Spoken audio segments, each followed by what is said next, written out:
Hello வணக்கம், நான் உங்கள் சஞ்சு 1202 மிக்கி. நாங்கள் எங்கே நிற்கிறோம்னு சொன்னால் நொச்சண்டகள் பாவக்குடிச்சேன் என்ற ஒரு இடத்துல நிற்கிறோம். இன்றைக்கு அவங்களுடைய அப்பாட 50 வயசு பர்த்டே செலிப்ரேட் பண்ணட்டாமல் சொல்லி அவங்களுடைய அன்பு மகன் வெளிநாட்டில் இருக்கிற அவங்களோட அன்பு மகன் வந்து எங்களுக்கு நிறைய சர்ப்ரைஸ் வந்திருக்காங்க. ரைட், ஓகே, வாங்க என்ன நடக்குன்னு சொல்லி பார்ப்போம்.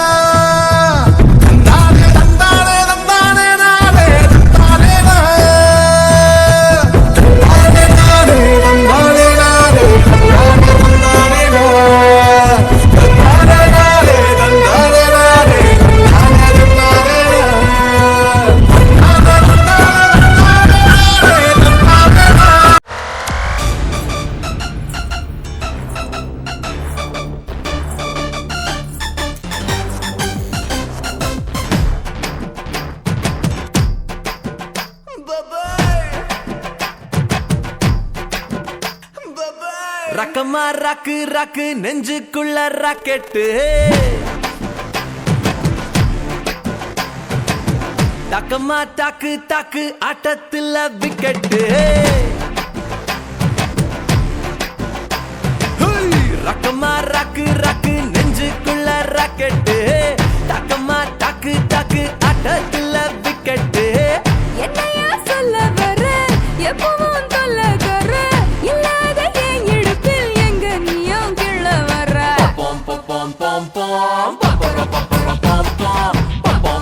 வணக்கம் ஐயா. வணக்கம். இன்னைக்கு வந்து உங்களுக்கு என்ன வித்தியாசமான நாள்? இன்னைக்கு என்ன வித்தியாசமான நாள் உங்களுக்கு? இன்னைக்கு இது விசேஷமா? இன்னைக்கு வீட்டு இன்னைக்கு பிறந்த நாள் விசேஷம். யார் உங்களுக்கு பர்த்டே ஐயா? உங்களோட பிறந்த நாள். உங்களோட பேர்? சிவநேசன் ஐயாவோட. எத்தனை வயசு ஐயா இன்னைக்கு உங்களுக்கு? Right, okay. நாங்கள் விகே சர்ப்ரைஸில் வந்து எங்கே நிற்கிறோம்னு சொன்னால் நொச்சண்டகள் பாவக்குடிச்சேரியில் நிற்கிறோம். இன்றைக்கி வந்து சிவநேசன் ஐயாவுடைய 50 வயசு பிறந்தநாளை வந்து கிராண்டாக செலிப்ரேட் பண்ணட்டாம்னு சொல்லி உங்களில் பாசம் வச்சுருக்கிற ஒரு சில பேர் வந்து உங்களுக்கு நிறைய கிஃப்டெல்லாம் தந்துருக்குறாங்க. உங்களுக்கு யாராச்சும் தந்திருப்பாங்கன்னு சொல்லி ஐடியாஸ் இருக்கா உங்களுக்கு? யார் நமக்கு இந்த கிஃப்டெல்லாம் தாருன்னு சொன்னால் யார் தந்திருப்பாங்க? மக்கள் தான் தந்திருப்பாங்க. ஐயாவுக்கு எத்தனை பிள்ளைகள்? 5 பேர். அப்படி ஓர்டர்ஸ் சொல்லிடுவாங்க அப்போ எத்தனை பிள்ளைகள்னு சொல்லி. உங்களோட முதலாவது பிள்ளை ஜெகன், 2வது நந்தினி, 3வது தனிகரன், 4, 5வது நிசாந்தினி. 5 பேர். 5 உங்களோட பிள்ளைகள் இருக்கிறாங்க. Right, okay. இந்த 5 பிள்ளைகளில் வந்து எந்த பிள்ளைகள் உங்களுக்கு செஞ்சுருப்பாங்க இந்த கிஃப்ட் எல்லாம்? அதுதான் தெரியாமல் இருக்குது. Right, okay. அப்போ ஐயாவுக்கு வந்து அழகான கேக் ஒன்று தந்துருக்குறாங்க. நாம் அந்த கேக்கை பார்க்குறதுக்கு முதல்ல வந்து மிக்கி உங்களுக்கு வந்து பலூன் தரப்போறாராம். அந்த பலூனை வந்து வாங்கிடுங்க.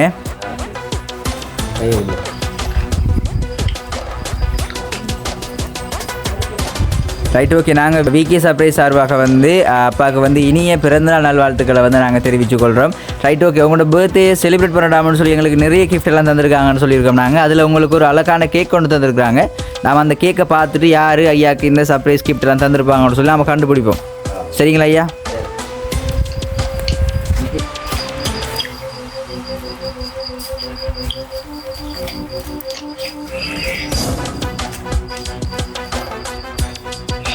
ஐயா கேக்கை வாங்கிடுங்க. Right, okay. கேக் பிடிச்சிருக்கா ஐயாவுக்கு? பிடிச்சிருக்கேனே. அப்போ ஓகே, ரைட். அப்போ ஐயாவுக்கு பிடிச்ச கேக் கொண்டு தந்துருக்குறாங்க. ஐயாவோட 50 வயசு இந்த பர்த்டே செலிப்ரேட் பண்ணடாமனு சொல்லி எங்களுக்கு இன்னும் நிறைய கிஃப்டெல்லாம் தந்துருக்குறாங்க. இப்போ உங்களோட பிள்ளைகள்லாம் அவங்களுக்கு செஞ்சுருக்காங்கன்னு சொல்லியிருக்கிறீங்க. ஆனால் யார் பிள்ளைகள் நீங்கள் சொல்ல இல்லை? 5 பேர் செஞ்சுருப்பாங்களோ ஒரு வேலை? அதுதான் தெரியாமல் இருக்குனப்பா. அதுதான் தெரியாமல் இருக்குது. நீங்கள் ஒரு கொஞ்சம் யோசிச்சு பாருங்க. அப்போ நமக்கு வந்து இந்த பர்த்டேக்கு வந்து கிஃப்ட் எல்லாம் தாரன்னு சொன்னால் 5 பிள்ளைகளில் வந்து இன்றைக்கி தாரன்னு சொன்னால் யார் தருவாங்க? 5 பேர்லேயும் பாசம் இருக்கும். 5 பேரும் பாசம் வச்சுருப்பாங்க. ஆனால் அதில் ஒரு சில பேர் வந்து பெஸ்ட்டாக அவங்களுக்கு தந்திருக்கலாம். நான் வந்தபடியாக தனுசனாக இருக்கணும். தனுசன் வந்து வெளிநாட்டில் இருக்கிறாரே. ஆனால் வெளிநாட்டில் இருக்கிறார்கள் உங்களுக்கு இந்த கிஃப்டோட தரையில்லைப்பா. உள்நாட்டில் இருக்கிறவங்க தான் உங்களுக்கு இந்த கிஃப்டெல்லாம் தந்துருக்குறாங்க. ஓ, தனுசன் உங்களுக்கு இந்த கிஃப்ட் தரையில்லை.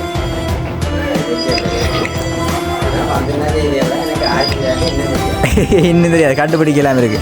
எதிர்பார்த்து நீங்களா இப்படியெல்லாம் பொம்மையெல்லாம் வரும் கேக்கெல்லாம் கொண்டு வருவாங்கன்னு சொல்லி?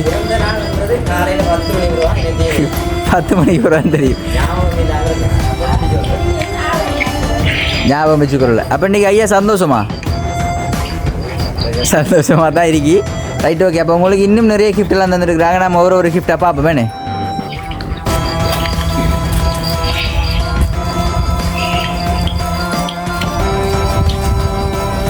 ரைட் ஓகே அந்த பரிசை வாங்கிடுங்க. அதை வாங்கி எடுத்துகிட்டு வந்து அதை பிரித்து பாருங்கள் என்ன இருக்குன்னு சொல்லி பார்ப்போம்.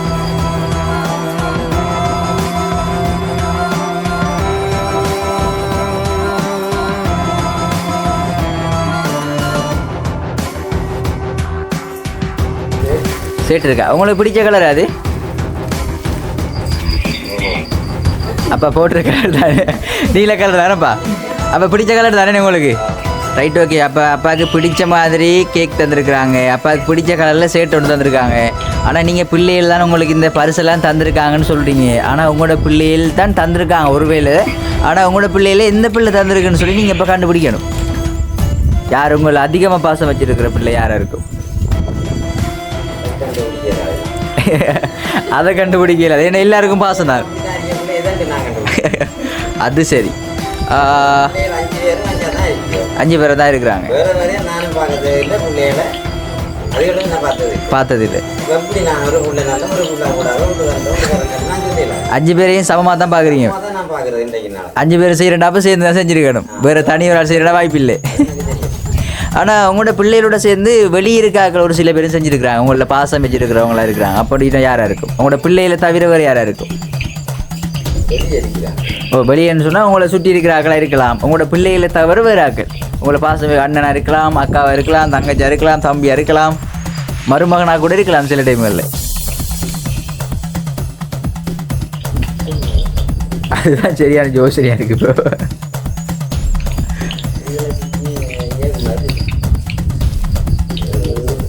ஓ, கிட்ட இருக்கா? அவங்களுக்கு பக்கத்தில் இருக்காங்களா இருக்கலாம் ஒரு வேலை சில டைமில். Right okay. அவங்களுக்கு இன்னும் நிறைய கிஃப்ட் தந்துருக்காங்க. நம்ம ஒரு கிஃப்டாக பார்ப்போம். வேணே பார்த்துட்டு போக்குள்ள வந்து உங்களுக்கு ஒரு ஞாபகம் கொண்டு வரணும். Right okay. நம்மளோட பிறந்தநாளுக்கு வந்து இவங்க தான் அவ்வளோ கிஃப்ட் எல்லாம் தந்துருக்காங்கன்னு சொல்லி நீங்களே ஒரு கிஃப்ட் இருக்குது, அதை பார்த்து முடியாது கண்டுபிடிப்பீங்க.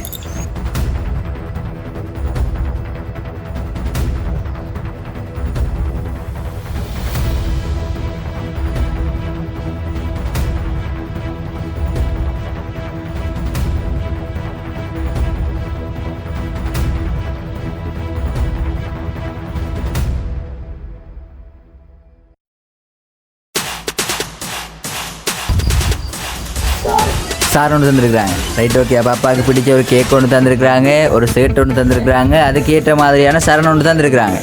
Right okay. இப்போ நாம் வந்து ரவுண்ட் அப்புக்குள்ளே வருவோம். நீங்கள் இப்போ உங்களுக்கு இந்த கிஃப்டெல்லாம் தந்தவங்களோட பேர் சொல்லியிருக்கீங்கண்ணே. பெருசாக வந்து தனுஷன்னு சொல்லியிருக்கிறீங்க உங்களோட மகன். மற்றது உங்களோட பிள்ளைகள் சேர்ந்து செஞ்சுருக்கீங்கன்னு சொல்லியிருக்கிறீங்க. ஆனால் உங்களோட பிள்ளைகள் செய்ய இல்லை, தனுஷனும் செய்ய இல்லை, இது வந்து வேறொரு ஆள் தான் செஞ்சுருக்கிறாங்க அப்படின்னு சொன்னால் யாருன்னு சொல்லுவீங்க நீங்கள்? உங்களுக்கு இந்த பர்த்டே வந்து உங்களோட பிறந்த நாளுக்கு வந்து பரிசுகள் தாருன்னு சொன்னால் வேறு யாராக இருக்கும்? ஒருவேளை பக்கத்தில் கூட இருக்கலாம் உங்களுக்கு தந்தவங்க. நீங்கள் கண்டுபிடிக்கணுமாப்பா. நீங்கள் கண்டுபிடிச்சா உங்களுக்கு இன்னும் நிறைய கிஃப்டெல்லாம் இருக்கிறாங்க தாரதுக்கு. இல்லைன்னு சொன்னால் நாங்கள் கிஃப்டெல்லாம் கொண்டு போயிடுவோம் திரும்ப. டக்குன்னு கண்டுபிடிக்கிறதுக்கு ஞான சக்தியில் பிரச்சனை இல்லை. இவ்வளோ பேருக்குள்ளே வந்து ஒரு இப்படி நடக்கும்னு நினைச்சு கூட பார்க்கல நீங்கன்னு. மறந்தே போயிட்டீங்க நீங்கள். உறுதிப்படுத்துகிறேன். ஆனால் நீங்கள் யோசிச்சு வச்சிருக்கலாம், நம்மளுக்கு கொஞ்சம் பாசம் இல்லை அப்படி ஒன்றும் இல்லை. அப்போ உங்களுக்கு ஒருவேளை நாங்கள் தான் தந்த மாதிரி இல்லை, எதிர்பார்க்கல. நீங்கள் கொஞ்சம் நீங்கள் எதிர்பார்க்கல. ஆனால் உங்களுக்கு தாரன்னு சொன்னால் யார் தந்திருப்பாங்க? இன்னைக்கு யாரும் அந்த சொந்தக்காரர்கள் யாருன்னு சொல்லுங்க பார்ப்போம். அதில் செப்பரேட்டாக ஒரு வித்தியாசமானவர்களாக இருக்கலாம். அப்படின்னா உங்களுக்கு உங்களோட சொந்தக்காராக்கள்லேயே உங்களை அதிக பாசம் வச்சுருக்கிறவர்களாக இருக்கலாம். உங்களோட பேரை சொன்னாலே அவருக்கு ஒரு அதிக பாசம், ஒரு அன்பு அப்படின்னு சொன்னால் யாரை சொல்லுவீங்க? Right okay. அப்பாக்கப்போ இன்னும் ஒரு கிஃப்ட் ஒன்று இருக்குது. நாம் அந்த கிஃப்ட்டை பார்ப்போமாப்பா.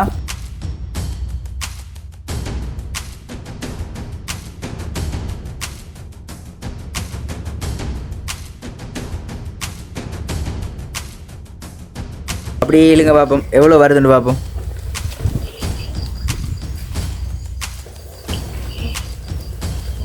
இன்னும் இருக்குமோ?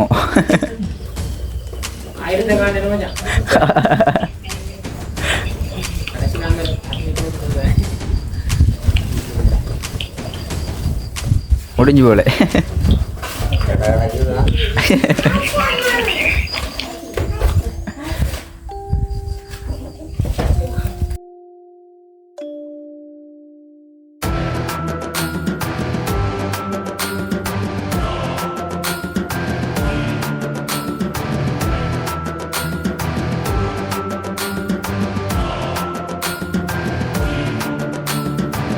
40 இருக்குது. அப்போ வந்து 4500 இருக்குது. அதில் 45 தான் இருக்கும். Right okay. அப்போ அப்பாவுக்கு பிடிச்ச மாதிரி கேக் தந்துருக்குறாங்க. அப்போ காசு பேக்கெட் ஒன்று, காசு பொக்கே ஒன்று தந்துருக்குறாங்க. மற்றது சாரம் தந்துருக்குறாங்க, சேட்டு தந்துருக்குறாங்க. ஆனால் நீங்கள் உங்களுக்கு தந்தவங்களை இன்னுமே கண்டுபிடிக்கல. நீங்கள் இன்னுமே கண்டுபிடிக்கல. அவங்க நாங்கள் இந்த வீடியோ வந்து போடக்குள்ளே வந்து அவங்க மனஸ்தாபப்படுவாங்க. பார்த்தீங்களா, நம்ம வந்து இவ்வளோ பாசமாக கிஃப்டெல்லாம் கொடுத்துருக்கோம், நம்மளோட பேரை சொல்லலேன்னு சொல்லி அவங்க மனஸ்தாபப்பட போகிறாங்க. அதே உங்களுக்கு ஒரு கன்ஃபியூஷனாக யோசனையாக இருக்குது, யாரை சொல்லிட்டு சொல்லி யாருட்டு கண்டுபிடிக்கலாம் இருக்கு. Right okay. நாங்கள் உங்களுக்கு ஒரு க்ளூ ஒன்று தார், இவங்க தான் செஞ்சுருப்பாங்கன்ற க்ளூ ஒன்று தார். ஆனால் உங்களுக்கு இந்த கிஃப்டெல்லாம் செஞ்சது வந்து உங்களோட பிள்ளைகள்லாம் செஞ்சவங்க, உங்களோட பிள்ளைகள்லாம் செஞ்சுருக்கிறாங்க. அந்த பிள்ளைகளில் ஒரு பிள்ளை தான் உங்களுக்கு இந்த கிஃப்டெல்லாம் தந்துருக்குறாங்க. அப்படின்னு சொன்னால் யாராக இருக்கும்? 5 பிள்ளையிலேயும் உங்களை நிறைய பாசம் வச்சுருக்கிறாங்க. அந்த 5 பிள்ளையிலேயும் வந்து ஒரு பிள்ளை தானே உங்களுக்கு இந்த கிஃப்டெல்லாம் தந்துருக்குறாங்க. உங்களுக்கு ஒரு ஐடியா ஒன்று தந்துருக்கு, க்ளூ ஒன்று தந்துருக்கு, கண்டுபிடிங்க பார்ப்போம். பக்கத்தில் பிள்ளைகள் இருந்தால் கேட்டு பாருங்க, நீங்கள் செஞ்சிருக்கீங்களா ஒரு வேலைன்னு சொல்லி.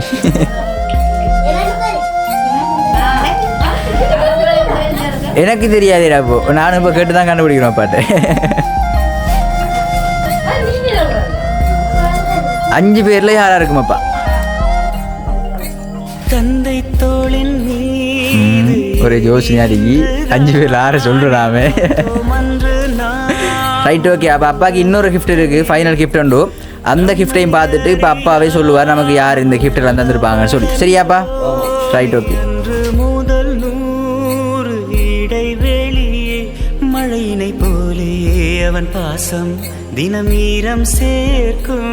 மழை துளி நின்றும் மரம் இங்கே அடக்கண்ணீர் வார்க்கும். இன்னும் ஓர் ஜன்மம் மண்ணில் பிறப்பேனா தந்தை அவன் விரலை தொட்டு. யாரால் ஃபோட்டோவில் இருக்கிறாள்? நீங்கள் தானே ஃபோட்டோவில் இருக்கிறீங்க? ஓ அப்போ ரைட் ஓகே. அப்போ இந்த ஃபோட்டோ வந்து யார்கிட்ட இருக்கும்? 5 பிள்ளைகள்னு சொல்லி 5 பிள்ளைகள்டையும் இருக்கும். தனுவனாடா இருக்கும். ஒருவேளை தனுவனா செஞ்சுருப்பாரா? இங்கே காட்டுங்க பார்ப்போம். Right okay. ஃபோட்டோ ஃப்ரேம் பிடிச்சிருக்கா? பிடிச்சிருக்கு.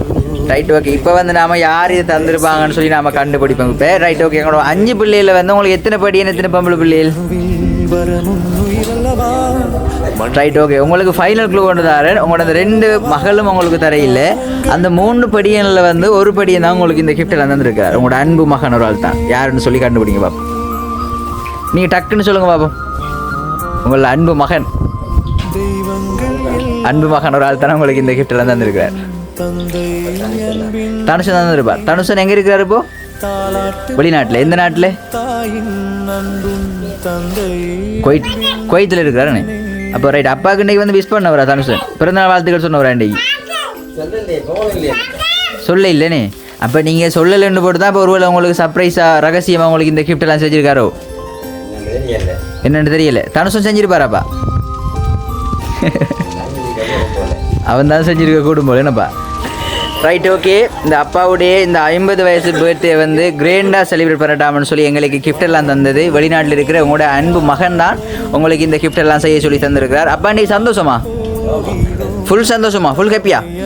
Right okay. அப்போ ரைட் ஓகே. வெளிநாட்டில் இருக்கிற உங்களோட அன்பு மகனுக்கு வந்து நீங்கள் என்ன சொல்லிக்கொள்ள விரும்புகிறீங்க? உங்களுக்கு அழகான கிஃப்டெல்லாம் தந்திருக்கிறார், ஃபோட்டோ ஃப்ரேம்லாம் தந்திருக்கிறார், உங்களை வந்து இன்றைக்கி சந்தோஷப்படுத்திருக்கார் பிறந்தநாள். உங்களை மறக்க முடியாத சம்பவம் தான் என்னப்பா அது? மறக்கல அதானே? Right okay. மகனுக்கு வந்து இப்போ என்ன சொல்லிக்கொள்ள விரும்புகிறீங்க இந்த டைமில்? உங்களுக்கு கிஃப்டெல்லாம் தந்திருக்கிறார், உங்களை விஷ் பண்ணியிருக்கிறார், உங்களை நிறைய அன்பு வச்சிருக்கார், அவனு சொல்லியிருக்கிறார். நன்மையத்தான் சொல்லணும்.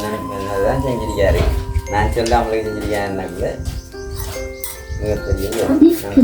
நன்றி, மிகப்பெரிய நன்றி மகனுக்கு. என்னப்பா அது மட்டும் தான் சொல்ல வேண்டும். வேறு ஏதாவது சொல்கிறதுக்கு இருக்கா மகனுக்கு? கடல் கடந்த தூரத்தில் இருக்கிறார். இன்னைக்கு நல்லா வந்து மாட்டித்தவே நாமே.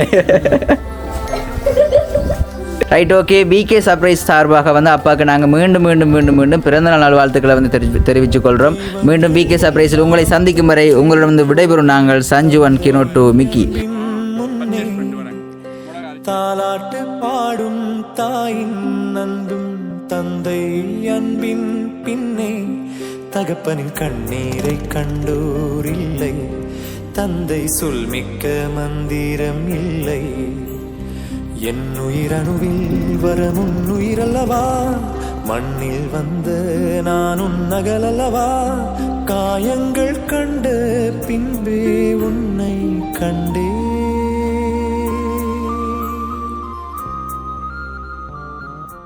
தெய்வங்கள் எல்லாம் தோற்றே போகும் தந்தை அன்பின் முன்னே தாலாட்டு பாடும் தாயின் அன்பும் தந்தை அன்பின் பின்னே தகப்பனின் கண்ணீரை கண்டோர் இல்லை தந்தை சொல்மிக்க மந்திரம் இல்லை என் உயிரணுவில் வரும் உன் உயிரல்லவா மண்ணில் வந்த நான் உன் நகலல்லவா காயங்கள் கண்ட பின்பே உன்னை கண்டே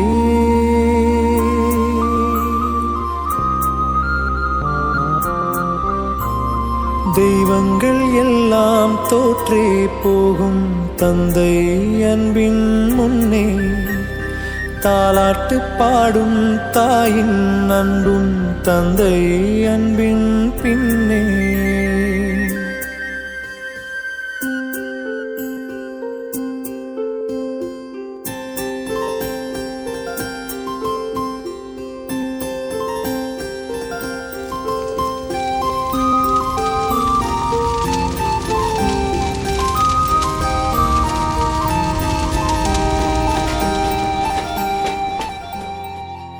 வளர்ந்ததுமே யாவரும் தீவாய் போகிறோம் தந்தை அவனின் பாசத்தை எங்கே காண்கிறோம் நமக்கெனவே வந்த நண்பன் தந்தை